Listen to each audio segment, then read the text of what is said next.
दर्शक मित्रों, अब तक न्यूज में आपનું हार्दिक स्वागत છે। આપની સાથે હું આકાંક્ષા ગોંડલિયા। શરૂઆત કરીએ આજની મુખ્ય હેડલાઇન્સથી।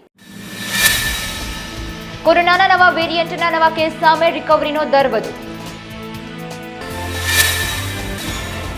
રાજ્યમાં ખેલ મહાકુંભમાં 39 રમતોમાં 66 લાખ ખેલાડીઓએ ભાગ લીધો। ગારિયાધાર ખાતે ત્રિવિધ ત્રિવેણી કાર્યક્રમમાં રાજ્યપાલ રહ્યા ઉપસ્થિત। નજર કરીએ વિસ્તૃત સમાચારો પર। ભારતમાં કોરોના વાયરસ ફરી ગંભીર મુદ્દો બની રહ્યો છે। કોરોના વાયરસના નવા કેસની સંખ્યા ઝડપથી વધી રહી છે। છેલ્લા 24 કલાકમાં દેશમાં કોરોના વાયરસના 702 નવા કેસ નોંધાયા છે, જેના કારણે તંત્રની ચિંતા વધી રહી છે। એક દિવસ પહેલા દેશમાં 24 કલાકમાં કોવિડના 529 નવા કેસ નોંધાયા હતા। કેન્દ્રીય સ્વાસ્થ્ય મંત્રાલયે આ માહિતી આપી છે। છેલ્લા 24 કલાકમાં નવા વેરિયન્ટના 157 કેસ નોંધાયા છે। કેન્દ્રીય સ્વાસ્થ્ય મંત્રાલયે આજે જાહેર કરેલ આંકડા અનુસાર દેશમાં છેલ્લા 24 કલાકમાં કોરોના વાયરસના 702 નવા કેસ નોંધાયા છે, જેની સાથે દેશમાં સક્રિય કેસની સંખ્યા 4097 થઈ ગઈ છે। આ સમયગાળા દરમિયાન દેશના વિવિધ રાજ્યોમાં કોવિડ-19 ને કારણે કુલ 6 લોકોના મોત થયા છે। મહારાષ્ટ્રમાં કોરોના વાયરસના કારણે 2 લોકોના મોત થયા છે, જ્યારે દિલ્હી, કર્ણાટક, કેરળ અને પશ્ચિમ બંગાળમાં એક દર્દીનું મોત થયું છે। આરોગ્ય મંત્રાલયે કહ્યું કે આગામી દિવસોમાં કોરોના અને તેના પેટા પ્રકારના કેસ વધશે। જો કે રાહતની વાત એ છે કે કોરોનાને કારણે હોસ્પિટલમાં દાખલ દર્દીઓની સંખ્યા હજુ પણ નિયંત્રણમાં છે। રાજ્યના નાગરિકોને રમતગમત ક્ષેત્રે પોતાનું કૌશલ્ય બતાવવાની તક આપતા અને આ વર્ષ યોજનાર ખેલ મહાકુંભમાં અત્યાર સુધી 66 લાખથી વધુ ખેલાડીઓએ નોંધણી કરાવી છે। આ વર્ષે ખેલ મહાકુંભ નવેમ્બર મહિનાના અંતમાં અથવા ડિસેમ્બરમાં યોજાશે, જેમાં 39 રમત સ્પર્ધાઓ યોજાશે। ખેલ મહાકુંભમાં સારું પ્રદર્શન કરનાર રાજ્યના યુવા ખેલાડીઓને રાષ્ટ્રીય અને આંતરરાષ્ટ્રીય રમતોમાં ગુજરાતનું પ્રતિનિધિત્વ કરવાની તક મળશે।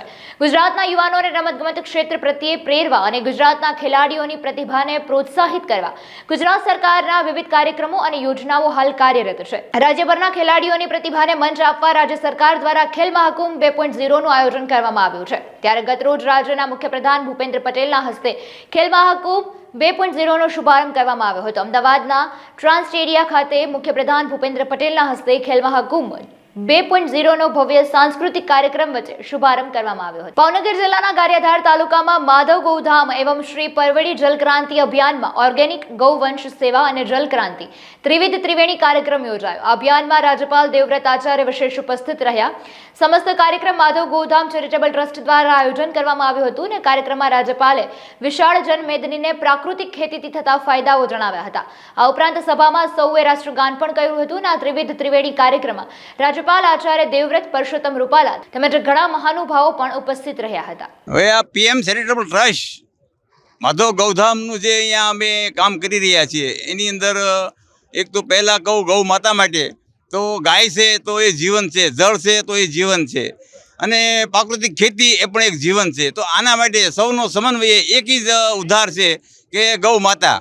તો ગૌ માતાનું અમે જે કામ કરી રહ્યા છીએ, કાર્ય કરી રહ્યા છીએ, એમાં 75% બિનવારસી બળદ ગાય જે કંઈ ભૂખ્યા તરસ્યાઓને જે સેવાનું કાર્ય કરીએ છીએ, સાથે સાથે દેશની એક એવી પણ પ્રવૃત્તિ સાથે કરવી જોઈએ કે આપણી ગાયનું જે પતન ન થઈ જાય, આપણા ગાયો માતા લુપ્ત ન થઈ જાય, એના માટે અમે 25% ગૌશાળાની અંદર સંવર્ધનનું કામ પણ કરીએ છીએ અને સાથે સાથે શૈક્ષણિક વૃક્ષારોપણ અને સમાજ સેવા માટેના કાર્યો શિક્ષણ માટે બધી રીતે કરી રહ્યા છે। એમાં આજે આપના મહામહિમ આચાર્ય દેવવ્રતજી આપણા રાજ્યપાલ અહીંયા એમની હાજરીમાં આ એક કાર્યક્રમ બનાવ્યો હતો। એની અંદર રૂપાલાજી, ભૂપેન્દ્રભાઈ ચુડાસમા, પરસોત્તમભાઈ રૂપાલા તો વાત થઈ ગઈ। આમ એ રીતે આ બધા અમે લોકોને બોલાવી અને લોકોને આકર્ષી અને લોકો 10,000ની વેદનીમાં આજે જમણવાર સાથે અમે આ કાર્ય કર્યું છે। એ માત્ર ને માત્ર લોકોનો જીવન દોરી, લોકોના જીવન સુધરે। આજે હાર્ટ એટેક, કેન્સર, ડાયાબિટીસના આપણે ઘરે ઘરે કેસો થઈ ગયા છે, તો એનું માત્ર ને કારણ છે એ તમે ગણો તો એ આ બધું દવા, જંતુનાશક દવા, જો એ દવા છાંટવાનું બંધ કરીએ અને ગૌ આધારિત પ્રાકૃતિક ખેતી કરતા થઈએ તો આની અંદર ઘણો આપણે ફાયદો થશે। આટલા માટે આ એક કાર્યક્રમનું આયોજન કર્યું હતું અને એ સૌ ગૌશાળાના સૌ ટ્રસ્ટી મિત્રો પણ અહીંયા સાથે હાજર છે અને ગૌશાળાના ટ્રસ્ટીઓની પણ સૌની ઈચ્છા છે કે ભાઈ આપણે આવો એક કાર્યક્રમ દર વર્ષે કરવો જોઈએ, જેથી કરીને આપણા ગામડાઓની જે કંઈ વસ્તી હોય, જે કંઈ ખેડૂતો હોય, એ કંઈક એમાં સુધારો આવે અને પોતે સૌ ગૌ આધારિત પ્રાકૃતિક ખેતી કરતા થાય, એ ભાવના સાથે આ કાર્યક્રમનું આયોજન કર્યું હતું. જય હિન્દ, જય ભારત. દ્વારકા પોલીસ મથકમાંથી જ પોલીસની ગાડી ચોરી થઈ હોય તેવી ચોંકાવનારી ઘટના સામે આવી. દ્વારકા જિલ્લા પોલીસ દ્વારા ગાડી અને આરોપીને પકડી પાડવા માટે તપાસ શરૂ કરી હતી. દ્વારકાથી પોલીસને જ ગાડી ચોરી થયા બાદ આ ગાડી દ્વારકાથી નજીક આવેલ કુરંગા ટોલ અને બાદમાં ખંભાળિયા ટોલ નાકા પરથી પસાર થઈ હતી. જામનગર તરફ જતી હોવાનું તપાસમાં સામે આવ્યું ત્યારે દ્વારકા જિલ્લા એસઓજી અને જામનગર જિલ્લા એલસીબીની ટીમ દ્વારા બોલેરો કારની ઝડપી પાડવા માટે તપાસ હાથ ધરી હતી. તમામ રસ્તાઓ પર નાકાબંધી કરી અને જામનગરમાં અંબર સિનેમા 4 રસ્તા પરથી આરોપી મોહિત અશોક શર્મા કે જે ગાંધીધામનો રહેવાસી હતો તેને ગાડી સાથે પકડી દ્વારકા પોલીસ મથક લાવવામાં આવ્યો અને દ્વારકા પોલીસ દ્વારા આગળની તપાસ હાથ ધરવામાં આવી. દ્વારકા પોલીસ સ્ટેશન ખાતે દ્વારકાની સરકારી બોલેરો જેના નંબર છે GJ18GB 7269 નંબરવાળી ગાડી દ્વારકા પોલીસ સ્ટેશનના કમ્પાઉન્ડમાં ઊભેલી હતી. એ દરમિયાનમાં 8:30 સાડા 8ની વચ્ચે કોઈ સમ એને ચોરી કરી અને નાસી ગયેલ હતો. આ વાતની ખબર પડતા તુરત જ દ્વારકા જિલ્લાના તમામ અધિકારી અને પોલીસ સ્ટેશનને એલર્ટ કરવામાં આવેલા હતા અને આ અંગેની તપાસ હાથ ધરતા માલુમ પડેલ કે આ બોલેરો છે એ પ્રથમ અહીંયાનું કુરંગા ટોલ નાકું પાસ કરી ગયેલ અને ત્યારબાદ ખંભાળિયા ટોલ નાકું પાસ કરી ગયેલ, જેથી બાજુના જિલ્લા જામનગરને પણ એલર્ટ કરવામાં આવેલ હતું અને આયત્રથી જામનગર ખાતે ટીમ પણ મોકલવામાં આવેલી હતી. જે દરમિયાનમાં જામનગર એલસીબી તથા દેવભૂમિ દ્વારકા જિલ્લાની એસઓજી ટીમે બંને સંયુક્ત સર્ચ ઓપરેશન દરમિયાન અંબર ચોકડી પાસે આ બોલેરો ગાડીને ચોર સાથે પકડી પાડેલ છે. આ ગાડીમાં એક જ ઈસમ જે મળી આવેલ એનું નામ મોહિત અશોકભાઈ શર્મા છે, જે ગાંધીધામનો રહેવાસી છે અને હાલ હતી પ્રાથમિક વિગત મળેલ છે. આ અંગેની તપાસ ચાલુમાં છે. સાંપ્રત સમયમાં બાળકો મોબાઈલનો વધુ પડતો ઉપયોગ કરી રહ્યા છે ત્યારે રાજકોટ મ્યુનિસિપલ કોર્પોરેશનના સહકારથી સાગર એજ્યુકેશન ટ્રસ્ટ દ્વારા બચપન રિટર્ન્સ નામે એક કાર્યક્રમનું આયોજન કરવામાં આવ્યું છે, જેમાં બાળકોને સ્વસ્થ, મનોરંજક અને સહજ શૈક્ષણિક પ્રવૃત્તિઓ ઉપરાંત અન્ય ઘણી રમતો પણ રમાડવામાં આવશે. આ અંગે વધુ વિગતો આયોજકો દ્વારા અબ તક મીડિયા હાઉસની મુલાકાત લઈ પૂરી પાડવામાં આવી હતી. हेलो राजकोट. सो रंगीलो राजकोट के लिए एक रंगीला programme by Saraswati schooling system which is cooperated with RMC at 31st December race course Kalpana street football ગ્રાઉન્ડની બાજુમાં ઘણા બધા એક્ટિવિટીઝ અને ઘણા બધા આપણે રિલિવિંગ ઓપોર્ચ્યુનિટીઝ રહેશે જે આપણે સિનિયર સિટીઝન્સ છે જે એના બાળપણના એજને ક્રોસ કરી ગયા છે એના માટે બચપન રિટર્ન્સ કરીને એક આવે છે આ mega event which is open for all and free entry. All age group can participate this events and please come and make this event successful for your learnings and the society. Games में इसमें आपको काफ़ी सारे activities हैं, hands on learning activities भी है जिसमें students खुद पार्टिसिपेट करके खुद सीख पाएंगे, समझ पाएंगे किसी साइंटिफिक या मैथमेटिक्स एक्सपेरिमेंट्स को, मॉडल्स को, and lots of surprising elements are also there. काफ़ी सोशल मैसेजेस भी है हमारे काफ़ी इवेंट्स में, परफॉर्मेंस में. सो आपको काफ़ी कुछ इसमें सीखने को भी मिलेगा, समझने को भी मिलेगा. And definitely this is we are doing something towards the society, towards the citizen of Rajkot. જામનગરના સામાજિક આગેવાન જીગર માડમ તથા સાગર માડમ દ્વારા દર વર્ષે તેમના દાદીમાની પુણ્યતિથિ નિમિત્તે મેડિકલ સાધનો અને દર્દીઓને ઉપયોગી સાધનોનું દાન કરવાની પ્રેરક પરંપરા નિભાવાઈ રહી છે, જે અંતર્ગત સ્વ જીવીબેન માડમ, સ્વ પ્રહલાદભાઈ માડમ, સ્વ નીતાબેન માડમની પુણ્ય સ્મૃતિમાં જીજી હોસ્પિટલમાં 10 વ્હીલચેર અર્પણ કરવામાં આવી હતી. આ તકે જીજી હોસ્પિટલના સિનિયર ડોક્ટર અજયભાઈ તન્ના તથા દાતા જીગરભાઈ માડમ, સાગરભાઈ માડમ સહિત માડમ પરિવારના સર્વે લોકો ઉપસ્થિત રહ્યા હતા. જીવીબેન નારાયણભાઈ માડમ, દર વર્ષે હું તિથિના સમયે આ હોસ્પિટલની અંદર વ્હીલચેર ડોનેટ કરું છું. આજે પણ જે દર વર્ષની પણ 10 વ્હીલચેર મેં ડોનેટ કરી છે. હું અને મારો ભાઈ, હું જીગર ગોવિંદભાઈ માડમ અને સાગર ગોવિંદભાઈ માડમ અને મારા પરિવારજનોથી દર વર્ષે અમે વ્હીલચેર આપી છીએ અને આજકે પણ તિથિ નિમિત્તે 10 વ્હીલચેર ડોનેટ કરી છે જીજી હોસ્પિટલમાં.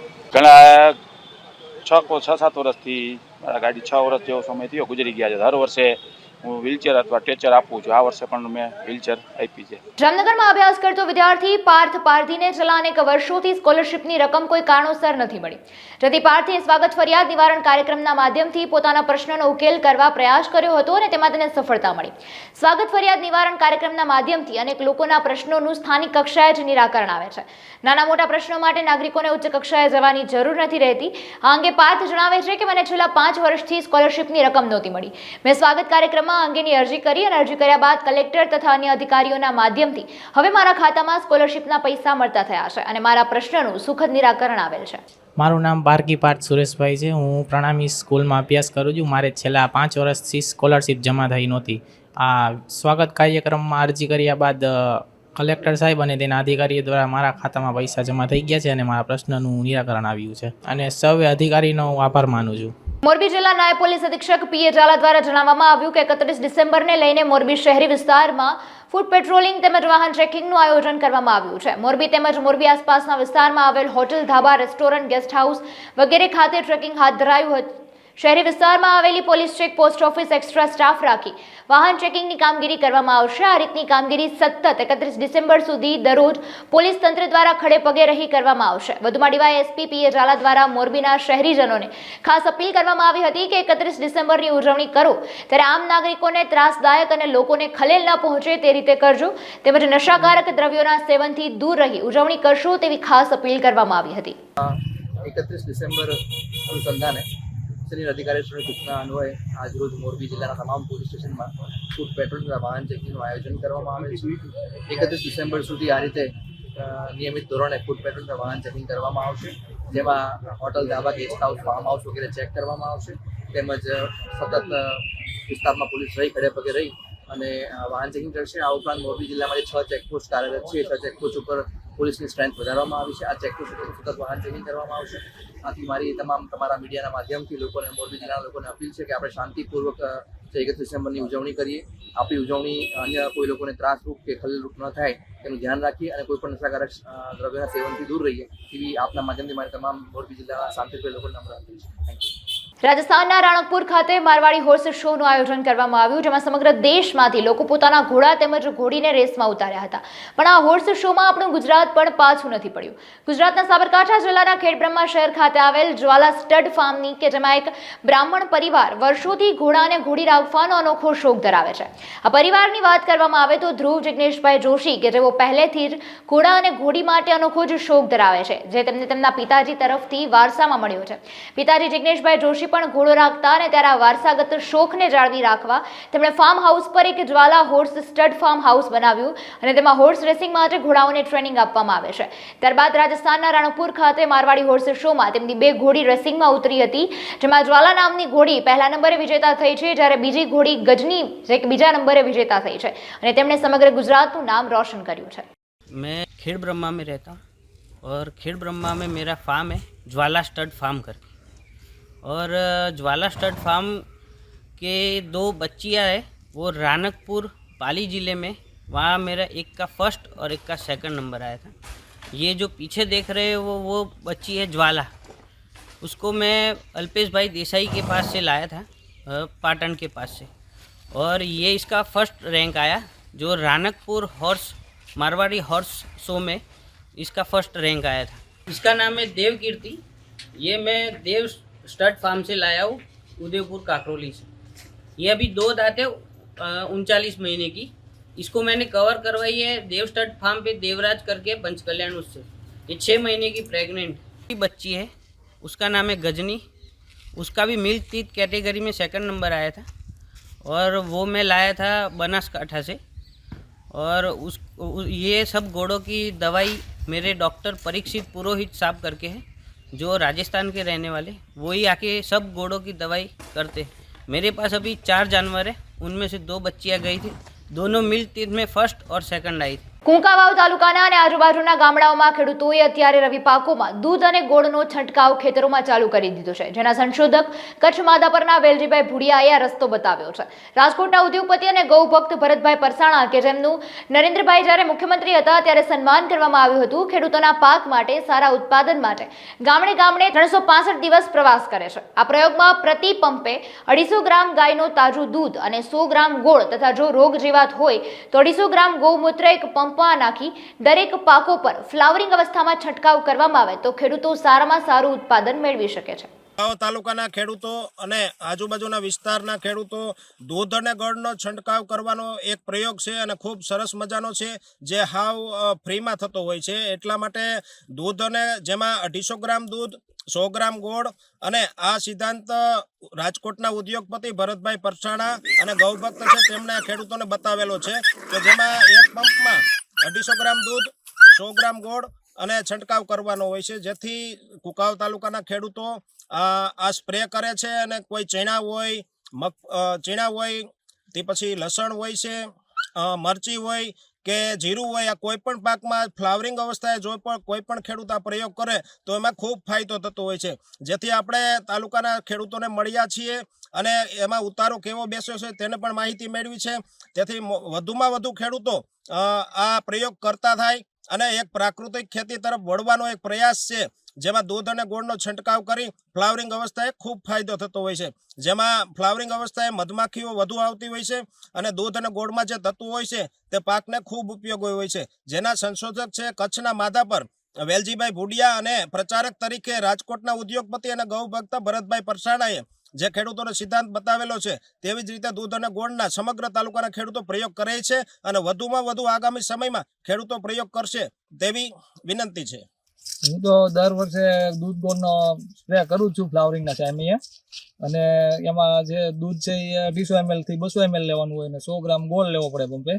અને અમે એ છંટકાવ રેગ્યુલર કરી છે ફ્લાવરિંગના ટાઈમે અને એનું રિઝલ્ટ બહુ સારું મળે છે. મેં મરચીમાં કરેલું છે, જીરામાં કરેલું છે અને ઘઉંમાં પણ હું કરું છું ફ્લાવરિંગના ટાઈમે. જે ડુંડીઓ આવવાનો ત્યારે ટાઈમ હોય ત્યારે અમે દૂધ ગોળનો સ્પ્રે એક તો લઈએ જ છીએ. હા, એ ઉતારો બહુ સારો આવે છે. દૂધ ગોળના સ્પ્રેથી શું છે, મધમાખી આવવાથી ફ્લાવરિંગનો સમય વધી જાય છે અને ફ્લાવરિંગમાં ફાલ ફૂલ પણ વધી જાય છે. અચ્છા, હા, એનું પૂછપરછ કરે છે પણ એ લોકો હજી કરતા નથી, પણ એવું કહે છે ખરા કે અમારે કરવું પડશે આવું, કારણ કે આ હાવ સસ્તામાં પંપ તૈયાર થાય છે અને દૂધ ગોળનો સ્પ્રે એક અલગ કુદરતી રીતે થાય છે. આ આપણે રાજકોટના ભરતભાઈ પરસાણાનો સિદ્ધાંત છે, એના મુજબ અમે હર વર્ષે ફ્લાવરિંગ ટાઈમે તો દૂધ ગોળનો અવશ્ય સ્પ્રે કરી જ છીએ. નમસ્કાર મિત્રો, ભરત પરસાણા રાજકોટમાં મારે બહુ મોટો બિઝનેસ છે. બધું ત્યાગ કરીને છેલ્લા 20 વર્ષથી 365 દિવસ ગામડાના પ્રવાસ કરું છું. આજે આપ સૌ જાણો છો કે ડાયાબિટીસ, બ્લડ પ્રેશર, કેન્સર જેવા રોગો વધી રહ્યા છે. આ બધા રાસાયણિક ખાતર અને જંતુનાશક દવાથી. તો આના માટે ખેડૂતો કેમ ગાય આધારિત ઓર્ગેનિક ખેતી કરે તેના માટે હું ઝુંબેશ ચાલી રહ્યો છું.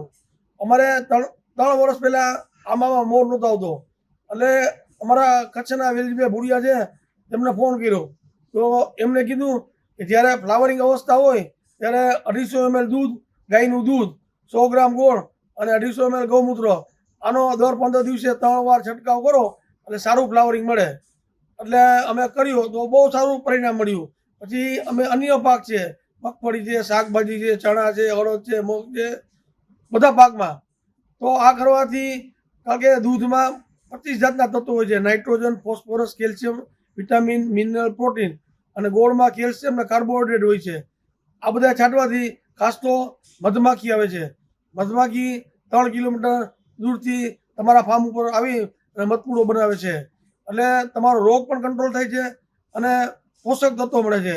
અને તમારે કોઈ રોગ આવ્યો હોય તો 1 કિલો ગાંગડા હિંગ લેવાની, 5 લીટર પાણીમાં પલાળવાની, 24 કલાક રાખવાની, એમાંથી 100 ml લેવાની અને 250 ml દૂધ અને 100 ગ્રામ ગોળ. અને જ્યારે ઈયળનો પ્રકોપ હોય તો 50 થી 60 ml લીમડાનું તેલ. અને પાયાના ખાતર તરીકે 200 લીટર બેરલ લેવાનું, 20 કિલો ગોબર, 5 થી 10 લીટર ગૌમૂત્ર અને 1 કિલો ગોળ. આ બધું હલાવીને 1 એકર જમીનમાં દર 15 દિવસ આપી દો એટલે બહારથી તમારે ખાતર લેવું જ ન પડે. આ બધું કરવાથી આપણા વડાપ્રધાન નરેન્દ્રભાઈ મોદી જ્યારે ગુજરાતના મુખ્યમંત્રી હતા 2010માં, ત્યારે મારું સારું બહુમાન કર્યું હતું. તો હું સૌ ખેડૂત મિત્રોને નમ્ર વિનંતી કરું છું, આ પ્રયોગ કરો તેની મારે તમને ભલામણ છે. આભાર. જામનગરમાં 5 જગ્યાએ ઘરફોડ ચોરી કરનાર શખ્સ ઝડપાયા હતા. જિલ્લા એલસીબીએ ઘરફોડ ચોરી કરનાર 3 શખ્સોની અટકાયત કરી એક શખ્સની શોધખોળ હાથ ધરી હતી. ચોરી કરતી ગેંગના 3 શખ્સોની અટકાયત કરી 1,26,050 રૂપિયાનો મુદ્દામાલ જપ્ત કર્યો. લાલપુર, કારાવડ, ભાણવડ અને જામનગર શહેર સહિત 5 ચોરીની ઘટનાને અંજામ આપ્યો હતો. ફેરિયા તરીકે સોસાયટીમાં આવીને બંધ મકાનોને ટાર્ગેટ કરતા હતા. 3 શખ્સોની અટકાયત કરી આગળની કાર્યવાહી હાથ ધરી છે. જામનગર જિલ્લાના ગ્રામ્ય વિસ્તારમાં વિસ્તારમાં દિવસ દરમિયાન જે ઘરફોડ થતી હતી આની એક ગેંગ જે અમે ટોટલ 4 લોકો છે. અમે 3 લોકોને જામનગર LCB દ્વારા પકડી પાડેલ છે.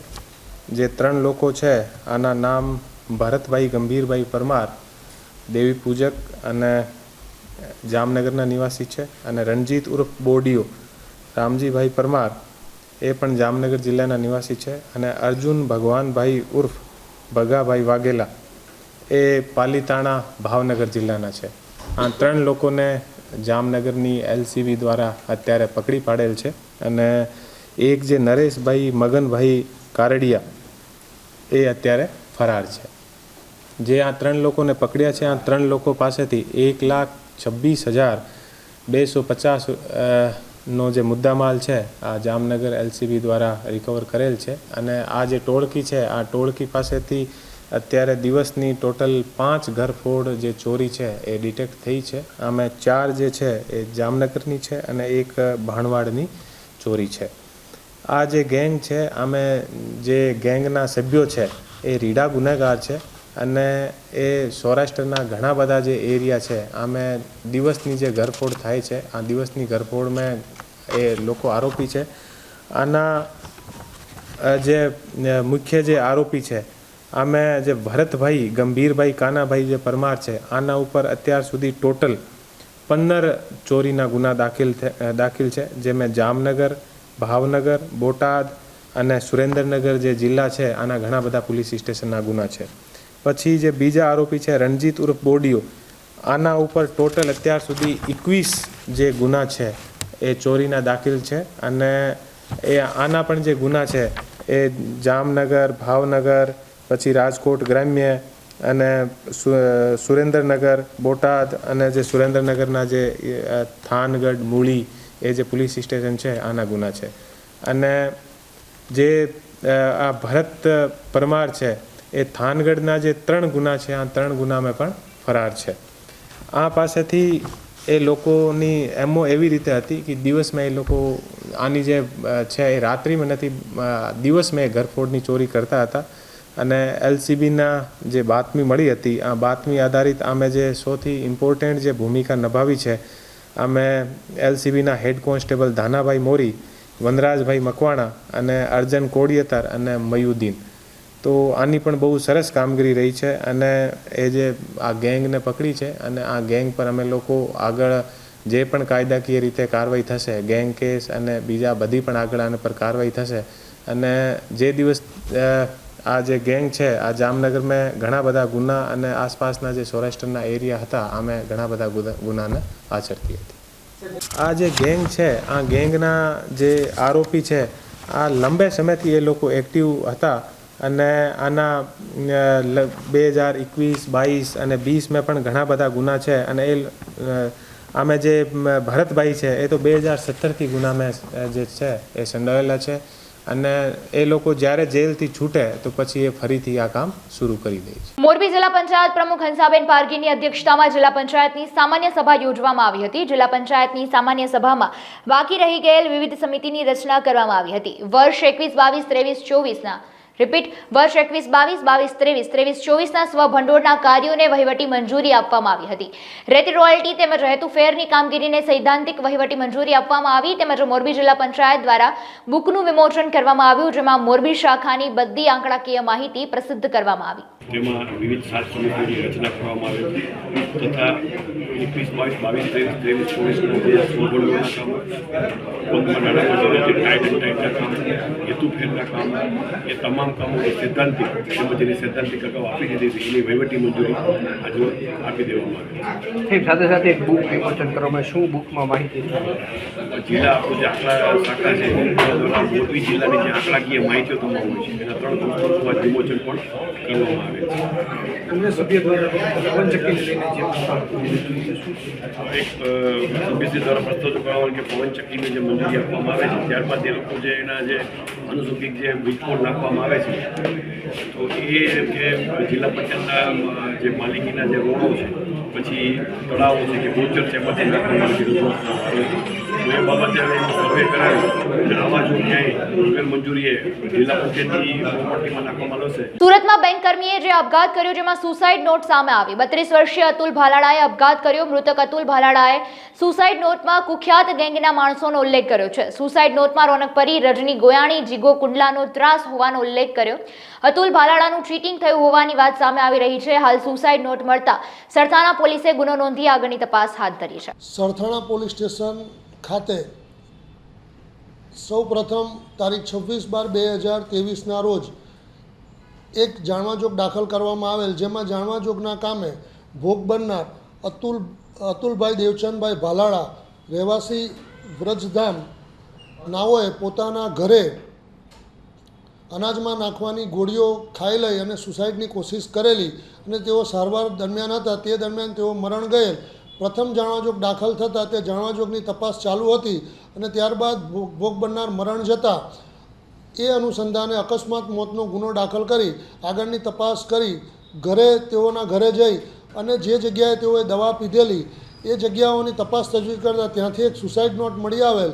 સુસાઇડ નોટમાં આ કામે મરણ જનાર અતુલભાઈ નાઓને અલગ અલગ 3 વ્યક્તિઓ નામે રોનક હિરપરા ઉર્ફે પરી, રજની ગોયાણી તથા જિગ્નેશ જયાણી, જેઓ પોતે તેની પાસે પૈસાની ઉઘરાણી બાબતે તેઓને ટોર્ચર કરતા હોય અને માનસિક ત્રાસ આપતા હોય તેનું લાગી આવતા મરણ જનાર અતુલભાઈ નાઓએ પોતે સુસાઇડ કરેલાનું સુસાઇડ નોટમાં જણાવેલ, જે પોલીસે તપાસના કામે કબજે કરેલ. બાદ આ કામે આ સુસાઇડ નોટના આધારે મરણ જનાર અતુલભાઈના ભાઈ ઘટના એવી બની છે કે મારા ભાઈને એવા લોકોથી પરેશાન થઈ ગયો હતો કે એને બહુ જ ધમકી મળતી હતી. નામ રોનક પરી કરીને છે, જિગ્નેશ જાણી કરીને છે અને રજની ગોયાણી કરીને છે. એ 3ના સુસાઇડ નોટમાં લખેલું છે કે મને આવી આવી ધમકી આપે છે, મને રહેવા પણ તને નહીં દઉં, અને તે દવા ભલે પીધી, દવા પીને જીવતો રહે ને તોય તને મારી નાખશું એ કે દવા બરોબર પી લીધી. એવા ફોન પછી પણ મારે ધમકીને આવતો હતો. જ્યારે હોસ્પિટલમાં હતો ત્યારે પણ એવો ફોન આવતા હતા કે એ જીવતો ન રહેવો જોઈએ, જીવતો રહે ને તો અમે દવા પાઈ દેવું. હાલ સમાચારોમાં બસ આટલું. ફરી મળીશું નવા સમાચારો સાથે. હવે મને રજા આપશો. નમસ્કાર.